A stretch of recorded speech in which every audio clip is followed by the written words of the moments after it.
Assalamualaikum warahmatullahi wabarakatuh. Kepada rekan-rekan mahasiswa semua, pada pertemuan ke-13 ini kita akan membahas tentang wawasan Nusantara dan ketahanan nasional. Nah, jadi pada kesempatan ini materi saya akan sampaikan melalui PPT yang sudah saya record dan sudah sedikit saya jelaskan. Nah, nanti PPT ini akan saya jadikan video yang nanti akan dimuat di YouTube. Nah, pertemuan ke-13 ini teman-teman mahasiswa semua silahkan melakukan perkuliahan dengan menyimak video tersebut di YouTube. Untuk persensi, teman-teman mahasiswa semua, nanti saya akan cantumkan di deskripsinya terkait dengan persensi perkuliahan kita. Supaya apa? Supaya ada jejak digital bahwa kita telah melaksanakan kuliah daring ini. Kemudian, untuk perkuliahan ke-13 ini, teman-teman silahkan menyimak video yang saya buat tersebut. Kemudian di akhir penyampaian pembahasan materinya, silakan kalian menulis di kolom komentar secara singkat rangkuman materi yang kalian pahami, kemudian ditulis di kolom komentar tersebut. Nah, itu mudah-mudahan dua pembahasan pada materi ini bisa disampaikan secara maksimal. Tapi kalau ya belum, nanti bisa kita diskusikan di WA Group.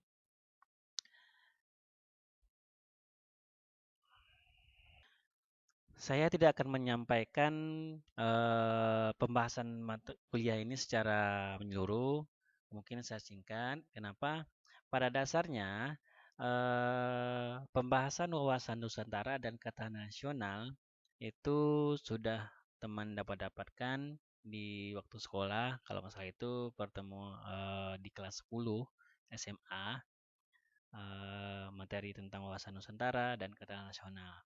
Jadi pada kesempatan ini, pertemuan 13 ini, saya lebih ke mengupdate atau menguatkan kembali materi tentang wawasan Nusantara dan kata nasional. Nah, dua materi ini saya jadikan satu. Kenapa? Karena pada pertemuan 13 ini seharusnya kita membahas tentang ketahanan nasional. Tapi karena kondisi waktu kita kemarin kuliah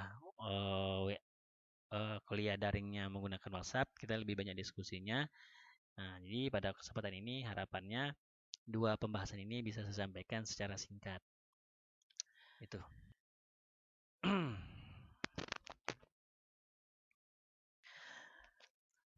Kalau teman-teman pernah mengunjungi Taman Mini ataupun menonton televisi, surat kabar yang bermacam-macam rumah adat, lagu-lagu daerah, itu merupakan keberagaman yang dimiliki oleh bangsa kita sendiri.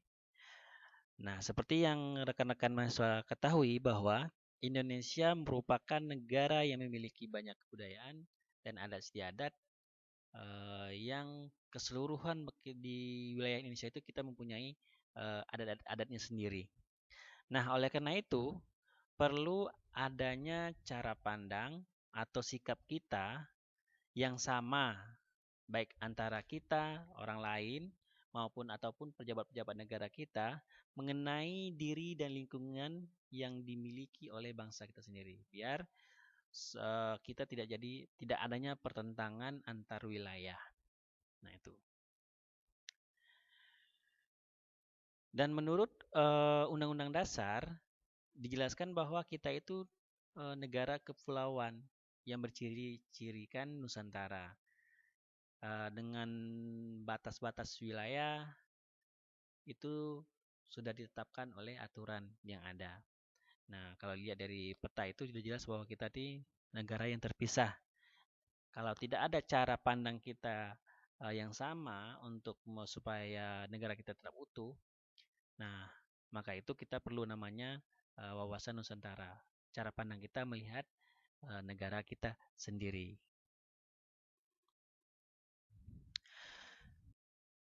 Kemudian, kalau dilihat dari acuan dasar dalam melaksanakan upaya untuk mencapai tujuan nasional melalui pembangunan nasional, setidaknya ada 4 paradigma nasional yang perlu kita ketahui.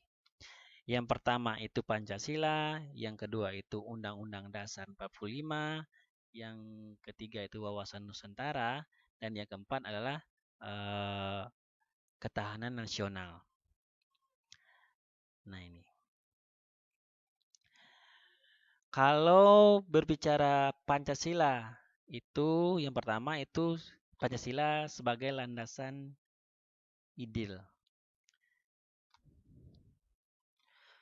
Pancasila sebagai dasar negara pada hakikatnya merupakan sumber dari segala sumber hukum nasional dan memiliki peran mengatur penyelenggaraan pemerintah kita ini dan merupakan landasan yang kokoh bagi hukum dasar negara. Jadi semua hukum yang ada di negara kita tidak boleh bertentangan dengan Pancasila, yaitu termuat dari hal ini pembukaan Undang-Undang Dasar, pasal Undang-Undang Dasar 45, serta seluruh ketentuan yang mengatur aktivitas kenegaraan. Jadi kita tidak boleh bertentangan dengan Pancasila.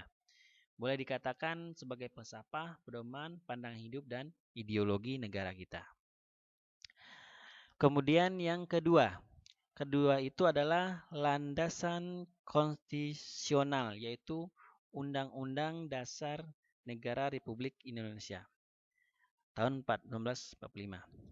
Nah, Undang-Undang Dasar 45 yang dijiwai oleh nilai-nilai Pancasila telah secara jelas memberikan arahan dalam kehidupan bangsa negara, khususnya bagi penyelenggaraan negara untuk menghasilkan sumber daya manusia yang seutuhnya dalam hal berbagai kehidupan berbangsa dan negara.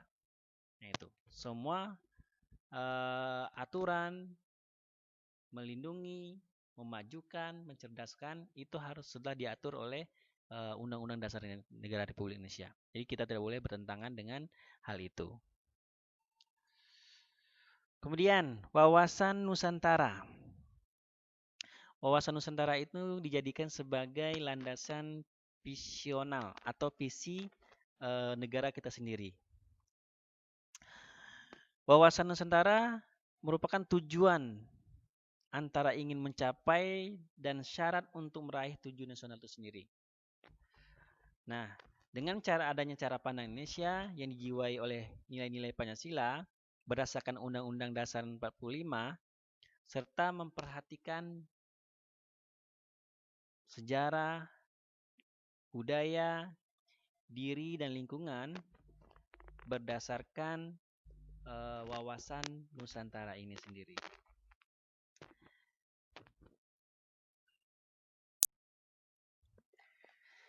Nah, cara pandang inilah merupakan syarat utama untuk melaksanakan pembangunan nasional untuk mencapai tujuan nasional kita. Nah, itu maka kita perlukan cara pandangan wawasan Nusantara. Cara pandang itu apa sepertinya? Berarti kita melihat wilayah negara kita Indonesia ini bukan jadikan satu pandangan. Kita tidak boleh menggunakan aturan hanya untuk ke Jakarta misalnya, untuk wilayah ibu kota. Di daerah lain juga kita perlu perhatikan supaya persatuan kesatuan bangsa itu yang untuk membuat negara kita tetap satu itu terjamin dengan aturan yang telah dibuat oleh para petinggi kita. Nah, cara melihat itu adalah dilihat dari cara wawasan Nusantara, cara pandang kita melihat negara kita sendiri. Nah, itu jangan kita membuat aturan itu hanya untuk kepentingan wilayah-wilayah tertentu. Nah, wilayah lain kita tidak perhatikan. Itu sangat berbahaya. Maka kita perlu namanya wawasan Nusantara untuk sebagai landasan visi untuk mencapai tujuan nasional. Yang keempat, nah ini salah sebenarnya. Yang keempat itu kalau sini saya tulis itu undang dasar, sebenarnya salah. Yang benar itu adalah ketahanan nasional sebagai landasan konsepsional. Jadi sebelum saya tuliskan, belum saya rubah. Nah, kata nasional sebagai landasan konseptual itu menghasilkan manusia yang seutuhnya, sehat fisik, sehat mental, memiliki kedudukan yang sangat penting. Hal ini mengingat bahwa sebuah kondisi ketahanan nasional adalah kondisi dinamik di mana Indonesia yang melindungi segenap aspek kehidupan nasional yang terintegrasi berisi keuletan dan ketangguhan yang mengandung kemampuan pengembangan kekuatan nasional dalam menghadapi dan mengatasi segala tantangan, ancaman, hambatan, dan gangguan, baik itu di luar maupun dari dalam. Untuk apa? Untuk menjamin identitas kita, integritas kita, kelangsungan hidup bangsa dan negara, serta perjuangan mencapai tujuan nasional itu tidak terganggu. Nah, kita makanya butuh ketahanan nasional untuk sebagai konseptual. Jadi, maka ketahanan nasional dijadikan sebagai konsep supaya negara kita tetap aman dari berbagai tantangan dan hambatan yang datang dari luar maupun dari dalam bangsa kita sendiri. Termasuk di sini adalah kemampuan mengembangkan kekuatan nasional dalam pembangunan sektor kehidupan berbangsa dan negara, kesehatan, pendidikan, ekonomi, politik, dan lain-lain. Itu kita harus aman dulu.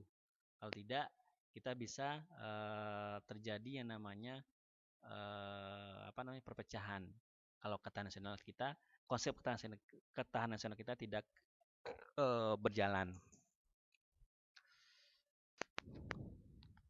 Nah, jadi pada hakikatnya paradigma nasional ini, Pancasila, Undang-Undang Dasar, Wawasan Nusantara, dan Nasional itu merupakan landas ideal untuk menuju cita-cita nasional itu. Apa itu? Bahwa warga negara kita dilindungi, kesejahteraan bangsa kita tercapai, kehidupan bangsa kita semua masyarakat Indonesia cerdas, dan tidak kalah pentingnya adalah kita ikut dalam melaksanakan ketertiban dunia ini supaya dunia aman, kita juga aman. Oke, selanjutnya. Nah, ini sedikit saya sampaikan tentang wawasan Nusantara. Kalau di grup kemarin sudah banyak sekali pengertian wawasan Nusantara yang teman-teman bahas bersama. Namun pada sekali ini saya akan menyinggung sedikit tentang wawasan Nusantara.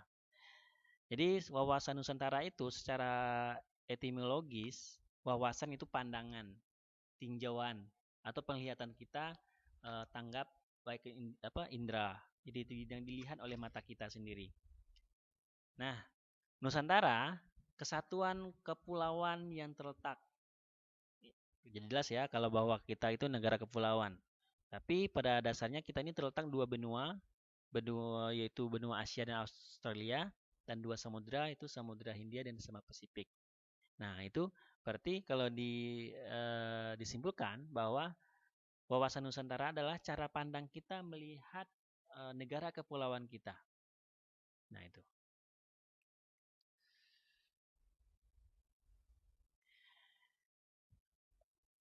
Menurut Bapak Pengabean, bahwa wawasan Nusantara itu adalah doktrin politik. Nah, jadi jelas ya, politik itu adalah saling mempengaruhi. Nah, politik bangsa Indonesia. Doktrin politik bangsa Indonesia untuk mempertahankan kelangsungan hidup negara Republik Indonesia. Nah, wawasan Nusantara itu digunakan sebagai kita melihat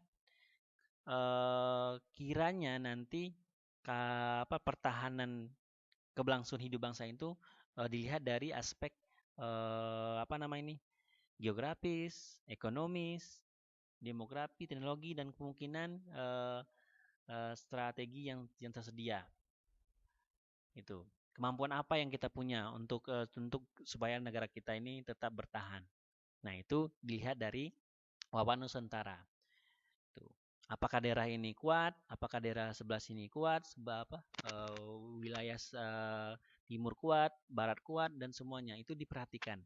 Maka kalau itu diperhatikan secara geografis, ekonomis, dan demografi dan teknologi, nah di sanalah doktrin politik kita digunakan untuk menjaga keutuhan bangsa kita sendiri.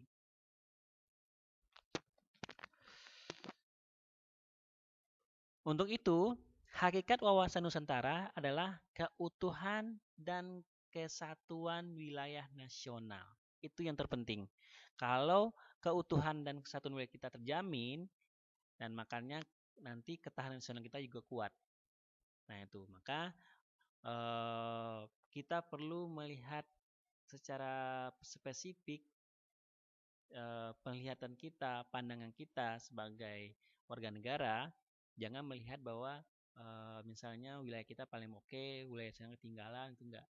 Nah, kita harus melihat secara nasional supaya setiap wilayah aman dan kehidupan wilayah tertentu, wilayah yang berbeda juga aman. Nah, maka wilayah hakikat wawasan Nusantara itu adalah untuk keutuhan dan kesatuan wilayah Indonesia.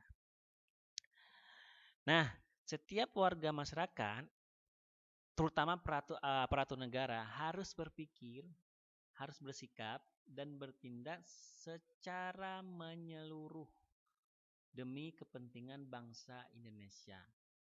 Nah, jangan kita melihat bangsa ini bersikap,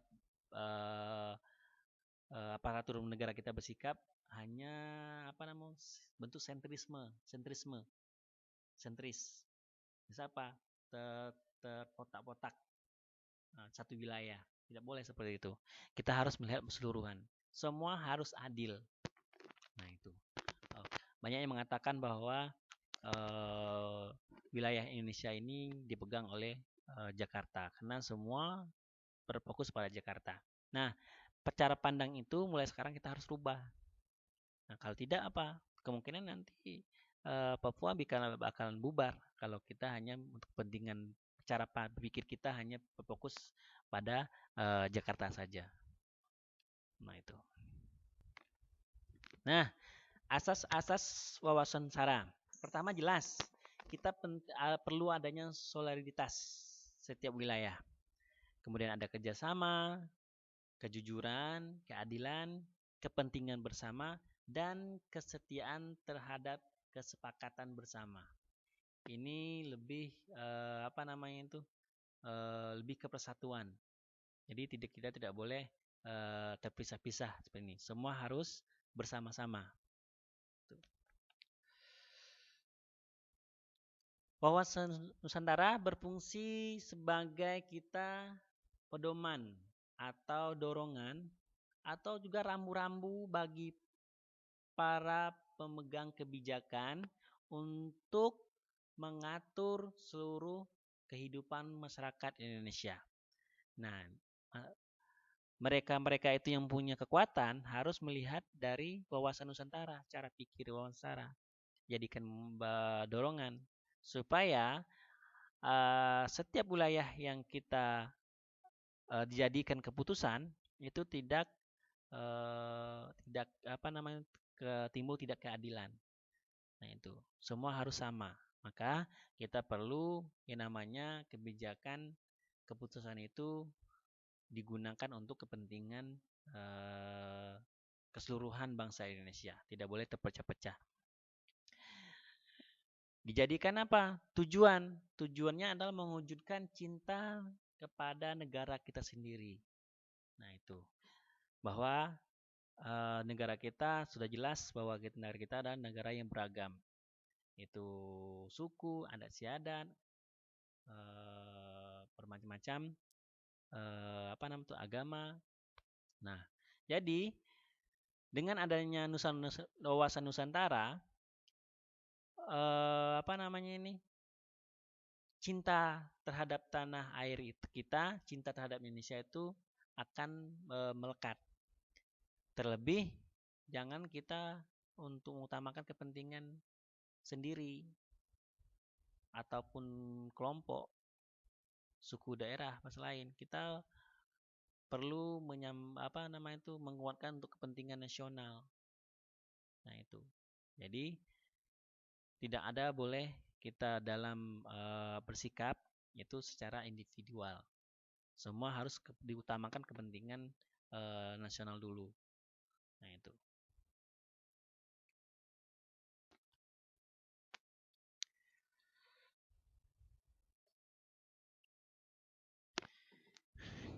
Jadi dapat dikatakan bahwa wawasan Nusantara itu adalah geopolitiknya Indonesia.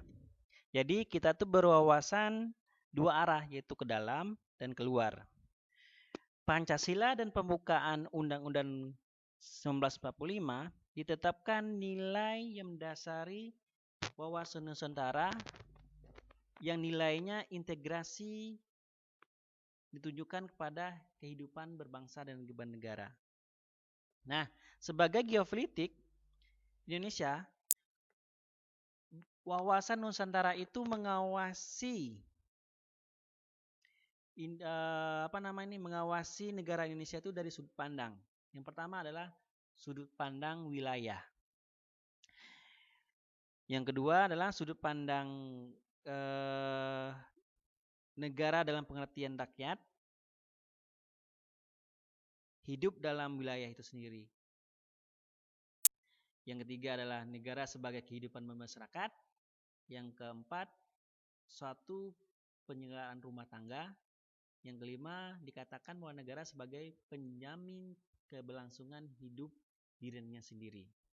Nah itu, ini salah satu bentuk bahwa negara itu, wawasan Nusantara itu merupakan geopolitiknya Indonesia.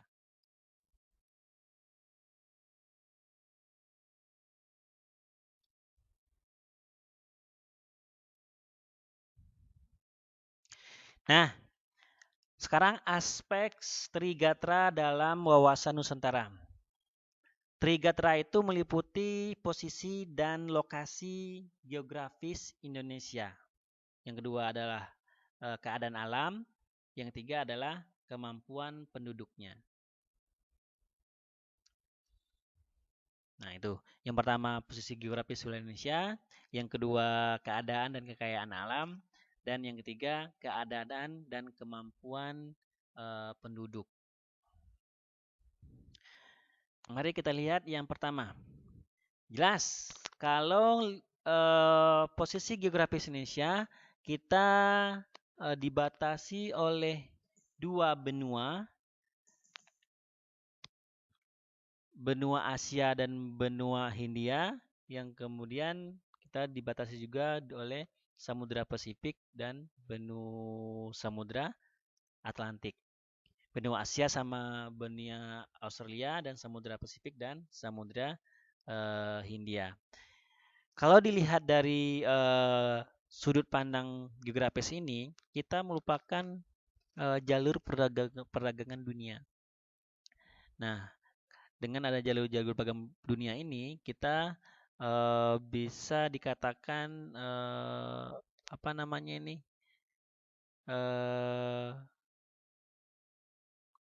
Apa ya? Jadi, dengan letak yang strategis wilayah geografis Indonesia, sehingga kita menimbulkan pengaruh bagi bangsa kita sendiri. Yang pertama adalah dari segi ekonomi maupun sosial budaya. Kalau dari segi ekonomi jelas itu kita masuk ke perdagangan internasional. Itu dampak positifnya. Sedangkan dampak negatifnya munculnya adalah sosial budaya, pengaruh-pengaruh yang dibawa oleh bangsa luar ke dalam wilayah negara kita sendiri. Nah, untuk itu wawasan Nusantara harus bisa meninjau kondisi geografis ini baik dari segi positif dan negatifnya.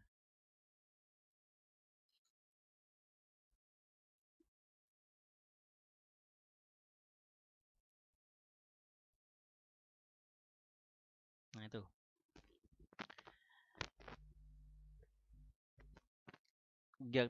Gatra geografis, pertama jenis, kualitas, dan persebaran alamnya. Kita lihat dulu. Kekayaan alam dapat diperolehi oleh karakter geografis. Kemudian gatra geografis dengan gatra kependudukan. Bentuk-bentuk kehidupan dan persebaran penduduk merupakan karakter utama bangsa kita. Karakter geografi mempengaruhi kehidupan dari penduduk itu sendiri. Kemudian gatra kependudukan dengan gatra kekayaan alam. Kehidupan penduduk oleh jenis, kualitas, dan kuantitas dan persebaran kekayaan alam harus menyatu. Maka itu kependudukan khususnya kekayaan alam dapat diperbaharui. Kemudian antar gatra dan pancagatra. Setiap gatra memiliki kontribusi terhadap gatra yang lain, sehingga setiap gatra menerima kontribusi dari gatra lain secara terintegrasi. Jadi hubungan gatra dengan pancagatra itu harus seimbang. Nah, gitu. Yang selanjutnya, pencapaian tujuan wawasan Nusantara. Yang pertama, mari kita lihat dari kesatuan wilayah. Kesatuan wilayah ini dalam arti bahwa wadah bangsa yang Nusantara dengan segala isinya dan kekayaan alamnya merupakan kesatuan dari seluruh tumpah darah Indonesia. Jadi yang punya itu warga negara Indonesia.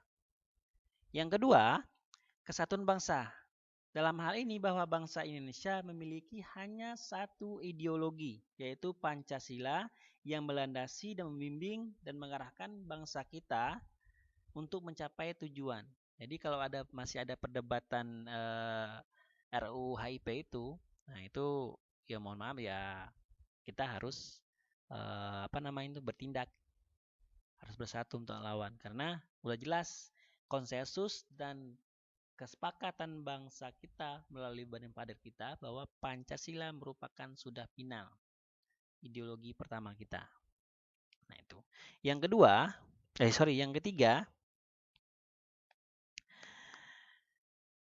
satu kesatuan sosial budaya dalam artian perwujudan budaya nasional atas dasar Bhinneka Tunggal Ika yang berbeda itu merupakan modal dan landasan pengembangan budaya bangsa kita. Sehingga budaya bangsa dapat dinikmati oleh bangsa Indonesia dengan pengertian bahwa bangsa Indonesia merupakan hakikatnya cuma satu. Nah itu. Apapun perbedaannya, kita tetap satu. Sehingga corak-corak budaya yang ada menggambarkan kekayaan bangsa kita ini. Nah itu. Kemudian memiliki satu tertib sosial dan tertib hukum yang mengabdian kepada kepentingan nasional atau bangsa kita. Yang keempat, satu satuan ekonomi, yang berarti bahwa perekonomian disusun sebagai usaha bersama berdasarkan asas kekeluargaan. Nah itu, ini kalau Bung Hatta itu ada namanya koperasi. Nah itu.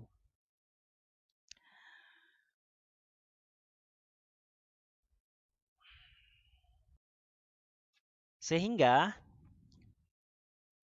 seluruh kekayaan wilayah Nusantara merupakan modal serta milik satu bangsa, tidak dimiliki oleh bangsa lain. Yang mengembangkan dan pembinaannya diselenggarakan oleh seimbang serasi, sehingga ciri khas yang dimiliki oleh setiap daerah dalam pengembangan ekonomi adalah ekonomi kekeluargaan, ekonomi bersama. Nah itu, maka kalau sekarang sih kita udah dikuasai oleh ekonomi individual. Semua udah kepentingan individual, nggak ada lagi yang namanya pengembangan koperasi zaman-zaman dulu. Sama kalau dulu tuh kan pembangun ekonominya secara bersama-sama, secara individual. Itu disebabkan oleh apa? Itu pengaruh globalisasi, itu kapitalis juga. Nah, itu penguasaan ekonomi yang bersifat individual. Yang kelima, kesatuan pertahanan dan keamanan. Dalam artian bahwa pembinaan pertahanan keamanan itu dilaksanakan berdasarkan daya rakyat semesta, kemampuan masyarakat Indonesia, kemampuan rakyat Indonesia keseluruhan, dengan diimbangi oleh angkatan bersenjata sebagai inti dari nanti dari berbagai ancaman terhadap satu pulau wilayah Indonesia ataupun daerah merupakan ancaman terhadap seluruh bangsa negara ini. Dan bahwa setiap warga negara mempunyai hak untuk melakukan pembelaan terhadap negara itu sendiri. Nah, itu. Jadi, kalau sistem pertahanan keamanan itu pada intinya adalah bersama. Walaupun dalam segi pertahanan keamanan kita masih dipegang oleh tentara, polisi, dan sejenis sistem pertahanan yang lain. Sekarang kita masuk ke ketahanan nasional. Nah, pembangunan nasional dan ketahanan nasional itu menjelang 100 tahun kemerdekaan Indonesia pada tahun 2045, Indonesia diproyeksikan menjadi negara berpendapatan tertinggi dan menjadi peringkat kelima negara dengan pendapatan brutonya terbesar di dunia. Nah, baru-baru ini katanya Indonesia udah masuk negara berkembang atau maju. Katanya tuh tingkat 5. Ya mudah-mudahan itu dengan kondisi pandemi sekarang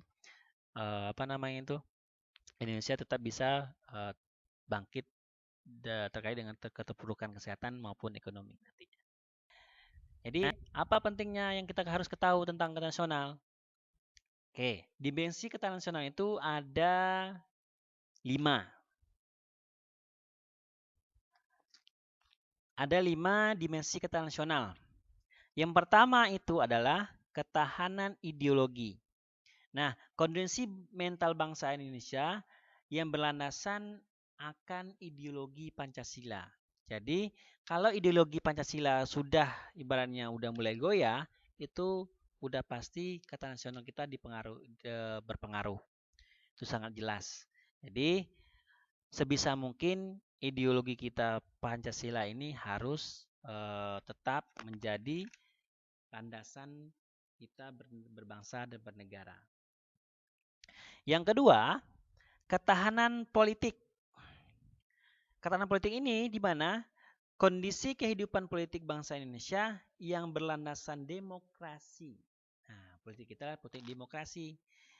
Nah, itu berdasarkan Pancasila dan Undang-Undang Dasar yang mampu memelihara sistem politik yang selalu berkembang. Untuk itu, dengan gaya politik kita selalu berkembang, maka kita perlu demokrasi kita harus terjaga. Nah, itu. Semua aspek aspirasi, kebutuhan masyarakat, hak-haknya harus dilindungi. Nah, itu. Seandainya ketahanan politik kita mulai goyah, kalau dilihat dari pemilu-pemilu itu banyak gejolak politik, itu sangat mempengaruhi ketahanan nasional kita.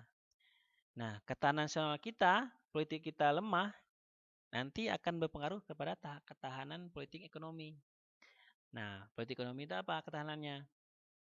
Jadi, sistem ketahanan ekonomi merupakan sistem ekonomi Indonesia harus mewujudkan kemakmuran dan kesejahteraan yang adil dan beradab berdasarkan demokrasi ekonomi agar mampu memelihara kestabilitasan ekonomi. Nah, ketahanan ekonomi itu ya juga sama, harus demokrasi, diberikan sebebas-bebasnya rakyat Indonesia untuk melakukan kegiatan ekonominya masing-masing. Nah, itu. Kemudian masuk kita ketahanan budaya. Nah, ketahanan budaya ini merupakan wujud dari ketahanan budaya ini merupakan wujud dari ketahanan sosial budaya. Nah, wujud ketahanan sosial budaya itu tercermin dalam kondisi kehidupan sosial bangsa kita yang dijiwai oleh kepribadian nasional.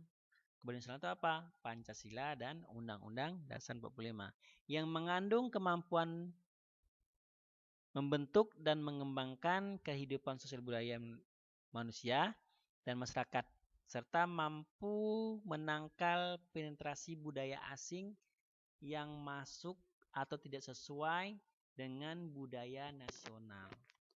Nah, ini pengaruh dari geografis juga. Karena mau tidak mau kita adalah merupakan jalur perdagangan internasional.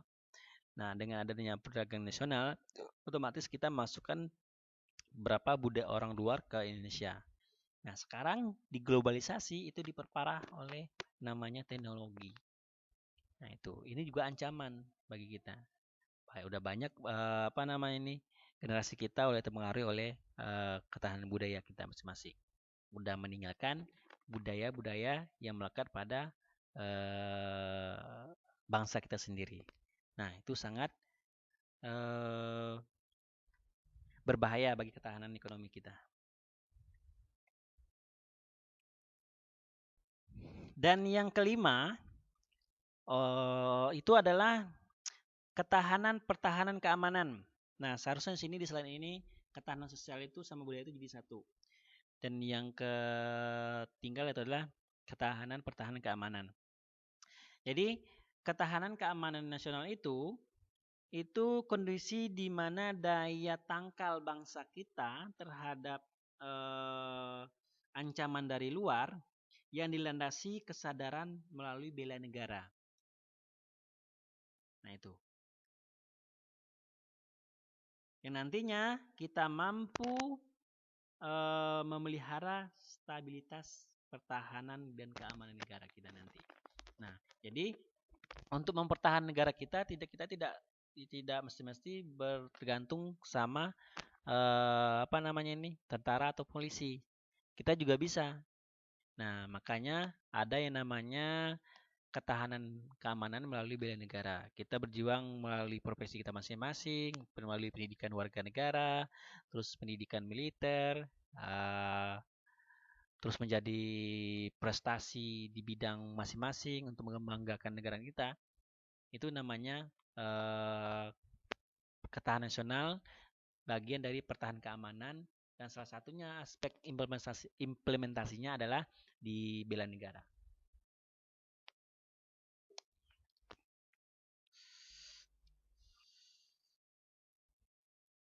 Nah, secara hierarki, ketahanan nasional itu kita mulai dari diri sendiri. Misalnya kita sehat secara rohani dan psikologi.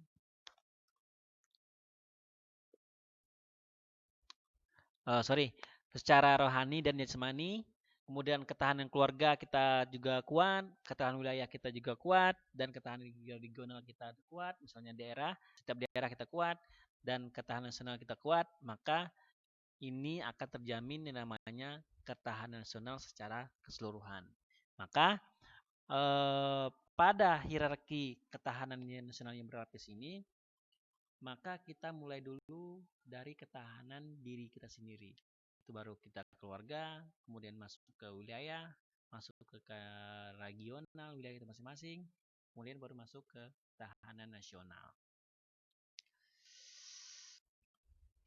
Kalau dilihat dari geostrategi Indonesia atau ketahanan nasional Indonesia, itu dilihat dari kondisi dinamik. Nah, yang pertama adalah merupakan keulatan atau ketangguhan atau kemampuan mengembangkan kekuatan nasional. kemudian baru kita dihadapkan oleh tantangan, ancaman, dan hambatan gangguan dari luar, langsung maupun dari luar, dari dalam, ataupun tidak langsung. Nantinya mengakibatkan apa? Mengakibatkan integritas kita terganggu, identitas kita terganggu, keberlangsungan hidup tidak terganggu, dan perjuangan untuk mengejar tujuan kita juga terganggu. Nah, maka antara kemampuan mengembang kekuatan nasional dengan ancaman tantangan hambatan itu harus terjaga dengan baik. Nah, itu. Maka dengan kondisi seperti itu, nanti integritas kita terjaga, kelangsungan hidup kita tetap aman, dan perjuangan dalam mengejarkan tujuan nasional kita tetap aman juga. Nah, itu dilihat dari geostrateginya Indonesia. Maka kita perlu namanya keulatan dan ketangguhan. Kemampuan kita dalam mengelola kita diri sendiri. Mulai dari ketahanan pribadi, keluarga, ketahanan regional, ketahanan nasional. Tuh.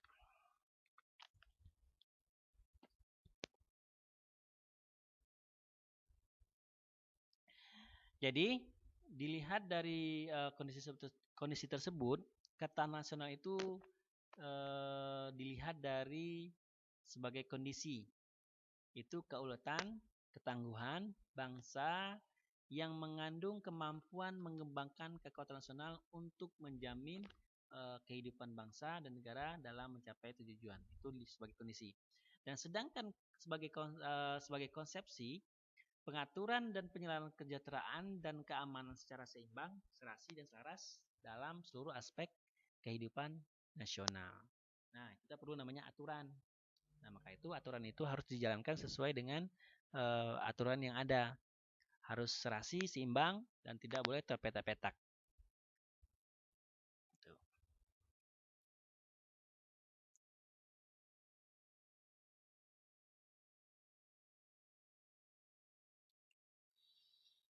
Oke, mari kita lihat secara historis, sosiologis, politik tentang ketahanan nasional. Nah, gagasan tentang ketahanan nasional bermula pada awal tahun 60-an di kalangan militer Angkatan Darat yang sekarang bernama Sesquad Sunardi. Nah,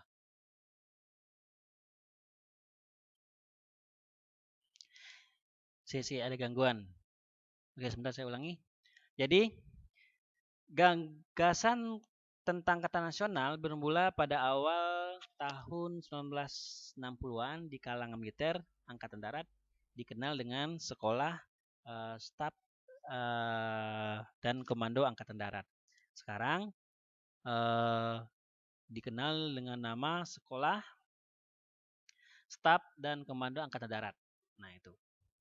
Kemudian, pada masa tersebut sedang meluasnya pengaruh komunis yang berasal dari Uni Soviet dan Cina. Nah, ini awal-awal Orde Baru.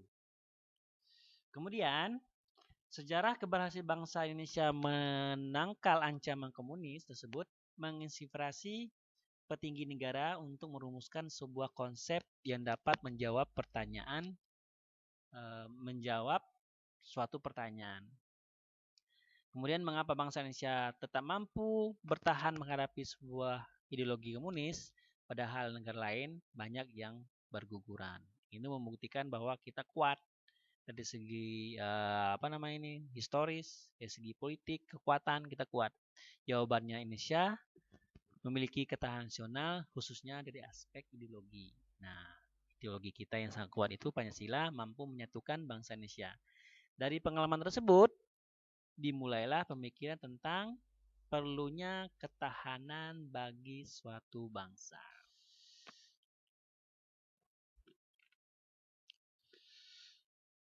Oke. Ada 3 pertimbangan konsepsi. Pertama, konsepsi 1968. Ketahanan nasional adalah keuletan dan daya tahan suatu bangsa ataupun orang. Nah, sebagai bentuk adalah Ipoleksom, ideologi politik, ekonomi, sosial, budaya sebagai Pancagatra. Kemudian ada konsepsi 1969, ketahanan nasional adalah keuletan dan daya tahan. Nah, sama Impolexom sebagai Pancagatra. Kemudian, konsepsi 1972, ketahanan nasional merupakan kondisi dinamik yang berisi keuletan dan ketangguhan. Yang berarti memperluas ketahanan nasional berdasarkan asas-asas Gatra. Asas Astra Gatra. Nah, asas Gatra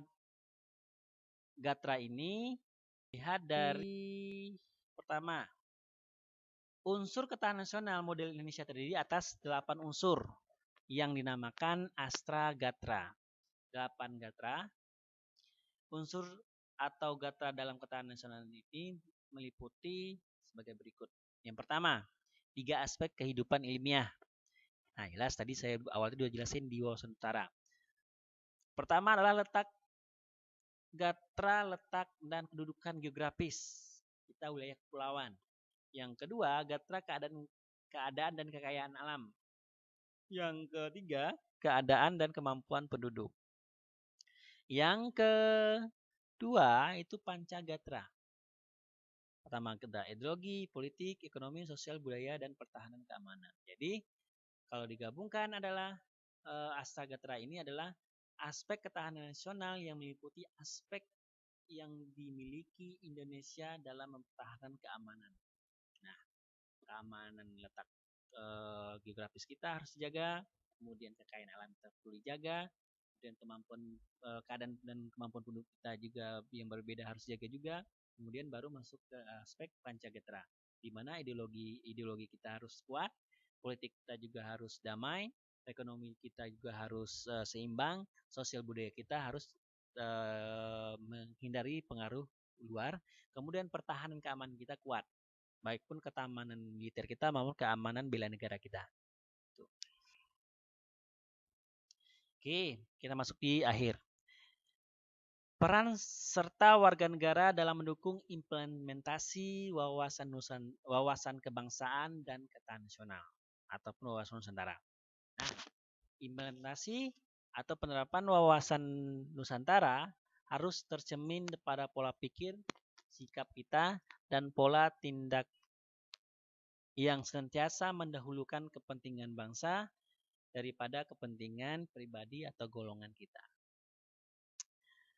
Untuk itu, implementasi wawasan Nusantara dalam kehidupan politik akan terciptanya iklim penyelenggaraan negara yang sehat dan dinamis. Jadi tidak boleh yang namanya kita berbenturan terus antara individu satu yang lain. Perbedaan itu perlu, tapi perbedaan yang membuat kita hancur. Yang kedua, implementasi wawasan Nusantara dalam kehidupan ekonomi akan terciptanya ketahanan ekonomi yang benar-benar mencerminkan kehidupan dan peningkatan kesejahteraan kemakmuran secara merata dan adil. Nah, ini yang menjadi ketimpangan bangsa kita di Indonesia. Nah, kalau tidak kita cerminkan kepada wawasan Nusantara, para pelaku ekonomi kita, para pejabat kita, ini sampai Indonesia berumur ratusan tahun pun kita tidak akan makmur. Nah, ini jadi persoalan kita sama. Yang ketiga, implementasi wawasan Nusantara dalam kehidupan sosial budaya akan menciptakan sikap batiniah atau lahiriah yang mengakui, menerima, menghormati segala bentuk perbedaan atau kebenekaan sebagai kenyataan hidup sekaligus karunia yang diciptakan. Jadi apapun yang kita miliki di Indonesia itu, apapun perbedaannya merupakan takdir atau karunia yang diberikan oleh pencipta kita. Jadi kita tidak boleh untuk menolak hal tersebut. Apalagi sampai memusuhkan, apalagi sampai berpecah belah. Itu adalah salah satu bentuk yang diberikan Tuhan kepada negara kita bernama Indonesia ini.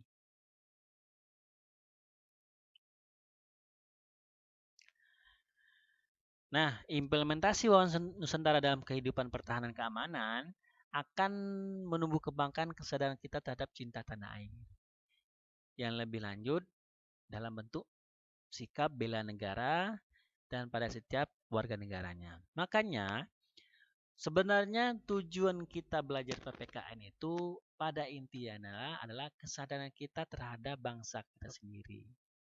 Nah itu, kepentingan-kepentingan yang individualis itu kita hilangkan untuk demi kepentingan bangsa. Tapi pada kenyataan sehari-hari kita melihat banyak pemuda, generasi muda kita yang terjebak oleh hal itu. Nah itu, sikap yang terlalu individualis, yang terpengaruh budaya luar, yang terlalu modernisasi, terlalu modern, dan melupakan budaya kita. Itu sangat berbahaya. Yang ketiga, yang selanjutnya, dalam pembinaan seluruh aspek kehidupan nasional, sebagaimana dijelaskan di atas, maka implementasi wawasan Nusantara menjadi nilai yang dijiwai segenap peraturan perundang-undangan pada setiap setara di seluruh Indonesia. Nah, ini tugas kita nanti kalau kita menjadi pejabat. Maka peraturan itu harus jelas. Jangan peraturan yang titip-titip. Nah, bikin peraturan hanya untuk uang. Nah, itu. Tapi kita melupakan bahwa salah satu jiwa wawasan Nusantara, pandang kita terhadap wilayah lain, kita perlu diimplementasikan dalam bentuk peraturan yang mencakup atau merangkup seluruh bangsa kita ini. Untuk itu, agar terketuk hati nurani setiap warga negara Indonesia dan sadar bermasyarakat, berbangsa dan bernegara, perlunya pendekatan dengan program yang teratur, terarah, dan terencana. Nah, ini tugas kita nanti sebagai pejabat. Nah, itu visi-visi negara kita harus terjalani, tujuan negara kita harus dijalankan karena sudah diatur oleh Undang-Undang Pancasila. Nah, itu. Inti dari ketahanan nasional adalah kemampuan yang dimiliki bangsa dan negara dalam menghadapi segala bentuk ancaman yang dewasa ini spektrumnya semakin luas dan kompleks, baik bentuk ancaman militer maupun non-militer. Nah, tapi sekarang kita masuk pada ancaman yang tak terlihat, yaitu ancaman teknologi. Nah, itu dengan sedikit kita bisa hancur, dengan suatu status kita bisa hancur. Nah, ini sangat perlu kita perhatikan. Tuh. Nah, untuk mewujudkan ketahanan nasional, maka diperlukan kegiatan bela negara, di mana bela negara menunjukkan sikap dan tindakan warga negara secara seluruh yang dilandasi oleh cinta tanah air dan kesadaran hidup dalam berbangsa dan negara. Nah, itu intinya semua itu. Kalau kita cinta terhadap negara kita, cinta tanah air, ketahanan nasional kita tidak akan terganggu. Nah, bela negara tidak harus dilakukan dengan memangkul senjata menghadapi musuh, atau bela negara juga dapat dilakukan secara non-militer, yaitu dengan cara mengikuti pendidikan kewarganegaraan, demokrasi, peduli terhadap lingkungan sekitar seperti sukarelawan, berkarya demi kemajuan bangsa dan negara, dan mampu memfilter budaya asing yang tidak sesuai dengan norma-norma bangsa kita Indonesia. Oke, thank you, terima kasih. Mungkin itu yang bisa saya jelaskan sedikit. Lebih dan kurang saya mohon maaf. Nanti kalau ada yang kurang jelas, nanti kita diskusikan di di grup WhatsApp kita masing-masing. Dan terakhir, untuk presensi sudah saya cantumkan di deskripsi video ini. Kemudian sedikit dari pembahasan materi ini yang kalian pahami, silakan kalian komentar ditulis di kolom komentar. Terus jangan lupa nama, NIM, kelas itu jangan lupa dicantumkan. Terlebih dan kurang saya mohon maaf. Wassalamualaikum warahmatullahi wabarakatuh. Oh ya, yang terakhir, jangan lupa like, comment, and subscribe. Terima kasih.